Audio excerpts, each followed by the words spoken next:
to Glen Burnie, to Fort McHenry and the Star-Spangled Banner. This is the right choice for Maryland. Talk Radio 680, WCBM.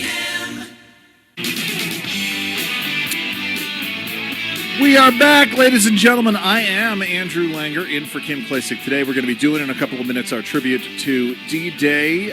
Love to get your thoughts on this. In the meantime, very excited to bring on our guest. I had the opportunity to interview him for the Lunch Hour podcast. That interview is going to be coming out in the next few weeks. His name is Shanker Singham. He is the chairman of the Growth Commission, which is this international organization looking at trade relationships and regulation. And, you know, it's interesting, Shanker, one of the things that you and I were talking about was the issue, very briefly we talked about the issue of quangos. Quasi-NGOs that had certainly enormous power, still have enormous power in the UK. We are only now looking at the impact of NGOs on both the regulatory process in terms of driving regulations here in the United States, but we're seeing these quasi-NGOs and how they are interfering with our trade policy. Talk about that and what's been happening this week with Donald Trump trying to take a more aggressive approach on trade relationships and courts interfering in all of this. Yeah, well, hi, Andrew. And hi. Obviously, there's a lot in that question. Oh, yes. I mean, I think if you look at what's been happening, I think if you look at the Trump tariff and what he's trying to do, essentially what's happened is he, the U.S. has put on a tariff on a number of countries, recognizing that these countries have lots and lots of trade barriers and distortions of their markets and regulatory barriers that prevent U.S. producers succeeding in those countries, and we haven't been able to do very much about any of those in the last 30, 40 years. So there needs to be a reset in that way, and this is what he has done, and the hope is, of course, that they will do deals, and those deals will lead to the barriers going down and the tariffs going down, and then everybody wins and the economy grows and so forth. You have to differentiate, I think, between what is a legitimate exercise of the third branch of government and the judicial process. Right. That is legitimate and that's fine, and that will work out in the way that it will work out. You talked about these sort of arm's length bodies or independent commissions or whatever they happen to be that also intervene in these processes. And I think the danger here is that, a number of these bodies are independent in the sense that they are they're supposed to be independent of the government, and therefore they aren't subject to political pressure. The problem is a lot of these bodies, and we saw this in the UK very much, a lot of these bodies are independent of the people, who elected the government. So, right. That type of independence is not actually a good thing. And what tends to happen is they're not actually independent because they tend to be captured by very powerful interests that benefit from the distortions that exist. So if you have a regulatory barrier or a distortion in the US market that benefits a particular powerful, incumbent interest, that interest will capture the regulators and will make sure right. that nothing changes, that is not improved. And you have a lot of these bodies, not just in the US and the UK, but you have them all over the world. And they will seek to try to prevent the kind of reform, that is potentially on the table here. So I know, obviously, we've talked about this, the shocks to the market from the imposition of tariffs, and we talk about market volatility, but there's a real danger if the executive branch is not able to push its foreign policy, its foreign economic policy, otherwise known as trade policy, if it's constantly getting undercut by the judicial branch. That also has negative consequences for the economy overall, doesn't it? Yeah. So I mean, one of the things that is sort of axiomatic in the U.S. system is that the president, the executive branch, is the branch that's responsible for foreign policy, for responding to emergencies, responding to geopolitical events, this sort of thing. And you can't have the executive branch, the president, being second-guessed all the time when he's Right. executing that policy. And one of the things about trade policy that's interesting is, most people look at trade policy and they think it's all commercial. It's about, tariffs. It's a revenue-raising issue. Therefore, it should be the Congress that does that. And there's some reason behind that. But you have to also remember that trade policy is also foreign policy. Right. Trade policy is a subset of foreign policy, and I expect the Supreme Court, when it looks at the sort of emergency powers authority of the president, will have to think about arguments like, foreign trade policy is about much more than just commercial tariffs.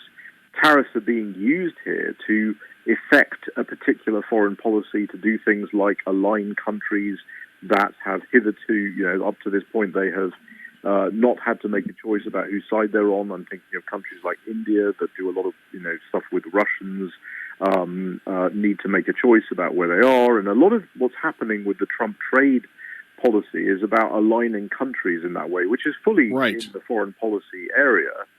And you shouldn't prevent the president or the executive branch from using every tool that they can to affect that foreign policy. And one of the things that Jameson Greer, the USTR, said just before the Court of International Trade ruled against the use of the emergency economic power for the president, was that this will severely damage the U.S.'s ability to negotiate the deals that we're talking about. Right. Because essentially other countries will look at the courts of the U.S. and they'll say, well, we don't need to do a deal with the U.S. because the courts are going to rule out, the president's ability to negotiate or to charge these tariffs. Oh, so there's no threat to us, so we don't need to negotiate. So the Supreme Court's going to have to deal with all of these different issues. But I would point out that even if this is determined to be outside the emergency powers of the president, there are many, many other things that he can do, many other authorities that he can use to effect similar results. So Right. Obviously you've got the national security tariffs on steel and aluminium, but there's also there's a couple of other provisions of the Trade Act, Section 301 and Section 337, which are basically focused on unfair competition, intellectual property violations, and trade barriers. So combination of those things could be used to do what the president needs to do. So people shouldn't be thinking that there'll be a big headline if the Supreme Court does eventually say that it's outside of the president's powers. That does not mean that's the end of the story. And trading partners of the Right. U.S. should also think, they should not think that's the end of the story because you can simply use other powers to do this. And in fact, the 337 power is even more powerful than any of the others. That allows him to do a complete import ban, not just a tariff. So Right. So there's plenty of things that he can do. But the critical thing is, we have a time issue here. The tariff pause ends on July the 9th. That creates a lot of pressure Sure. as we get closer to July the 9th on countries to actually do deals and not face these increased tariffs. From the president's standpoint, he wants to make sure that those countries feel under maximum pressure and that nothing should sort of take the lid off the pressure cooker here and let the steam escape. You want to compress them so that they then have to do deals. And a lot of deals get done, especially in the trade area. And the president's, he's quite good at doing deals, and this is something he no doubt will do, is wait until the last possible moment. And that's when, deals start to come, exponentially at that point. It's so funny because I'm now going back and looking through. I talked about the issue of folks letting the oxygen out of the room, during the first Trump term to undercut him. And I got to go back and revisit that. The other thing that occurred to me was, imagine if, as we were trying to prosecute World War II and trying to get Great Britain the resources it needed to stave off an invasion from Germany. Imagine if the courts had intervened at the time and ruled that we couldn't do this. I mean, that would have been absurd. Before I let you go, Shanker, and we're talking with Shanker Singham, he's the chairman of the Growth Commission. Tell us about the Growth Commission. How do folks find out more about the good work you guys are doing?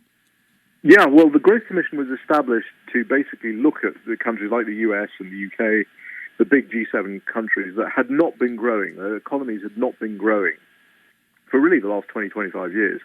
So our focus was, what are the policies you need to do in terms of trade, in terms of regulatory reform, property rights protection, those kinds of things that would actually grow the economy. And we make recommendations to governments around the world. We've done it with the US, the UK, Japan, etc. You can find more information on www.growth-commission.com, and there's all our reports and so forth. You can find them.